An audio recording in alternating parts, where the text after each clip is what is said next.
2:25 in the afternoon, January 15th, 1990.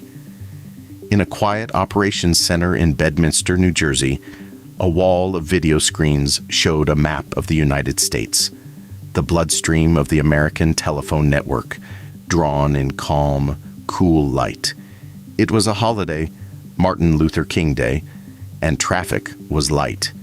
Then, in the space of a few seconds, warning lights began to bloom across the map like a rash. New York first, then everywhere, faster than anyone could read them.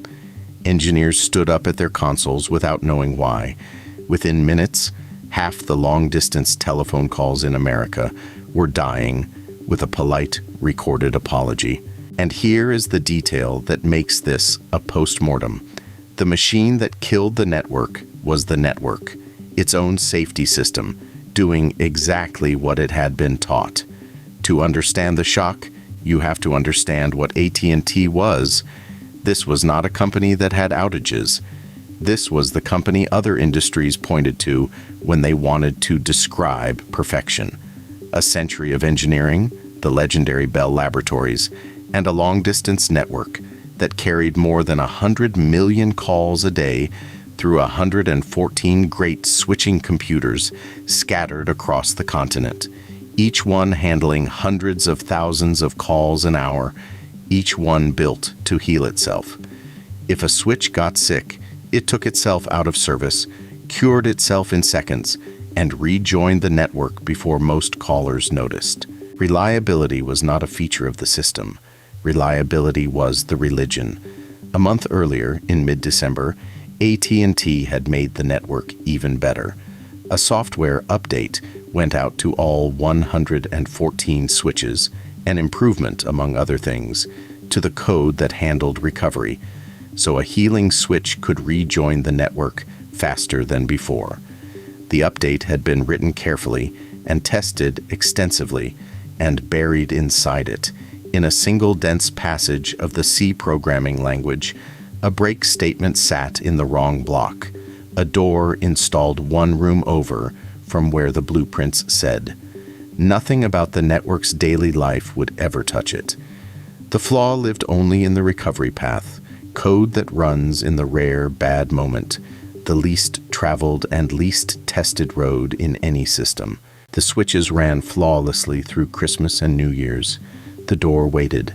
On the afternoon of the 15th, a switch in Manhattan developed a minor internal fault. Routine, unremarkable, the kind of thing the system was built for. It did what it was designed to do, announced it was leaving, took itself out of service, healed, and came back, announcing its return to its neighbors. And there, in that announcement, the door swung open. A neighboring switch, midway through updating its records, received a second message at precisely the wrong instant. A timing collision measured in hundredths of a second, and the misplaced break statement let corrupted data through. The neighbor concluded that it was broken and did what it was designed to do. It took itself out of service, healed, and came back, announcing its return. You can see it now. Every recovery produced announcements. Every announcement striking at the wrong instant produced new failures. Every new failure produced another recovery. The safety system had become the disease, and it spread at the only speed machines know. Within minutes, the infection had crossed the continent: New York, Chicago, Atlanta, Los Angeles. 114 switches crashing and healing and reinfecting one another in a perfect, self-sustaining rhythm. The engineers in Bedminster faced a problem from a nightmare. There was no broken part. Every individual switch was healthy. Every line of code was running as written. The failure did not live anywhere. It lived between the machines, in the conversation they were having about their own health. For 9 hours, America discovered how much of itself ran through those switches. Airlines could not sell tickets. 500 flights were delayed, and 85,000 travelers stood in lines that did not move. Hotels, florists, brokerages, any business that lived on an 800 number, listened to their revenue flatline, hour after hour. Families trying to reach each other on a holiday got the same brisk apology, tens of millions of times over. In Bedminster, the engineers tried the obvious things and learned the terrifying one. They could not simply restart the network because restarting was the disease. Every reboot produced the very announcements that spread the infection. In the end, they did something almost humble. They turned the network's chatter down, throttling the flood of status messages until the switches stopped hearing each other stumble. Late that night, around 11:30, the map in Bedminster cooled back to normal. The bug was found within days, and it was almost insultingly small. One break statement, a few characters of C sitting in the wrong clause.